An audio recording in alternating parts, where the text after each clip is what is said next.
اللہ الرحمن الرحیم۔ مکی کی وجہ سے ایک آدمی جہنم میں چلا گیا۔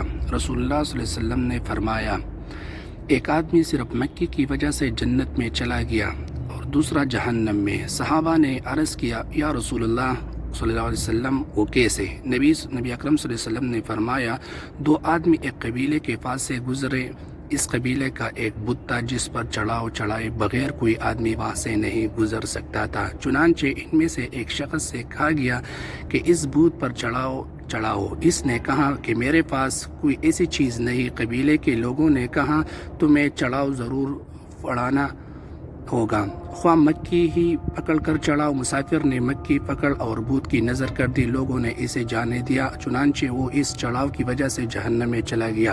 قبیلہ کے لوگوں نے دوسرے آدمی سے کہا، تم بھی کوئی چیز بت کی نظر کرو۔ اس نے کہا کہ میں اللہ تعالیٰ جل جلالہ کے علاوہ کسی دوسرے کے نام نہیں چڑھاؤں گا۔ لوگوں نے اسے قتل کر دیا اور وہ جنت میں چلا گیا۔ ابن ماجہ شعبۃ الایمان البیہقی 9093